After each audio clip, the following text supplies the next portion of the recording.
ডিভিশনে কেন কারেন্ট দেওয়া হয় না তার জবাব চাই, জবাব দেও। সাব ডিভিশনের আসাদ লাইনম্যানের ধোঁকাবাজি মানছি না, মানবো না। জবাব চাই, জবাব দেও।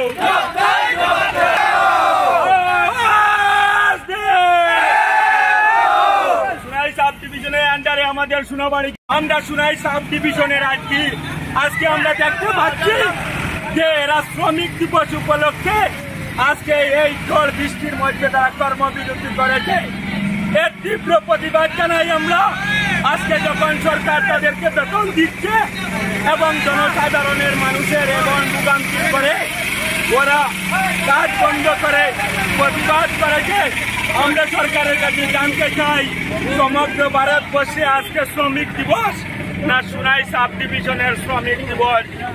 আজকে সোনাই সাব ডিভিশনের আন্ডারে যারা লাইনম্যান আছে ওরা আমরা প্রকাশ্যে বলতে চাই ওরা কন্ট্রাক্টরি নিয়ে ব্যস্ত আছে, জল জীবনের কন্ট্রাক্টরি নিয়ে ব্যস্ত আছে।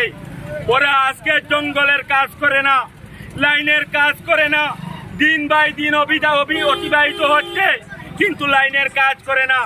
যখন কাল বৈশাখের এই ঝড় এসেছে তখন এপিডিএল আমাদেরকে বলেছে যে ওরার পর্যাপ্ত মানুষ নেই।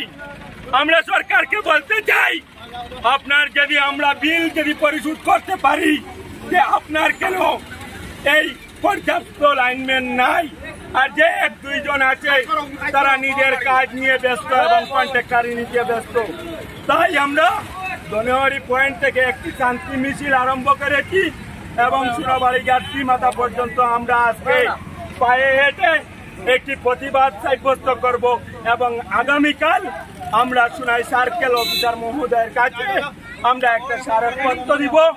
আমরা এই স্মারকপত্রে উল্লেখ করব যে সোনাই সাব ডিভিশনের আন্ডারে যে কাজীগড়ের ফিডার এবং মেহেরপুর 4 নম্বরের ফিডারকে কেন এত বঞ্চিত করা হয় তার জবাব চাই এবং 4 নম্বর ফিডারের সোনাবাড়ি ঘাটে অন্ধকারে রেখে এই লাইনম্যান মেহেরপুরকে এবং শিলচরকে দেওয়া হয় কারেন্ট, আমাদের সোনাবাড়ি ঘাট এবং সোনাবাড়ি ঘাট পার্ট 2-কে কেন দেওয়া হয় না? এবং কাজীগড়ের যে ফিডার আছে সেই ফিডারে আজকে 7 দিন থেকে আমাদের ধনেহরি গ্রামে কারেন্ট নাই। তাই আমরা আমাদের ভবিষ্যতের ছাত্রছাত্রী, আমাদের বাচ্চারা, ছেলেমেয়েরা আমাদের ভবিষ্যৎ অন্ধকারের পথে ঢেলে দিচ্ছে। তাই অতি সত্বর এই আসাদ লাইনম্যানকে এই 2টা ফিডার থেকে সরানো হোক, সেই দাবি নিয়ে আমরা আগামীকাল এই সার্কেল অফিসারকে একটা স্মারকপত্র দিব। ধন্যবাদ। জয় হিন্দ।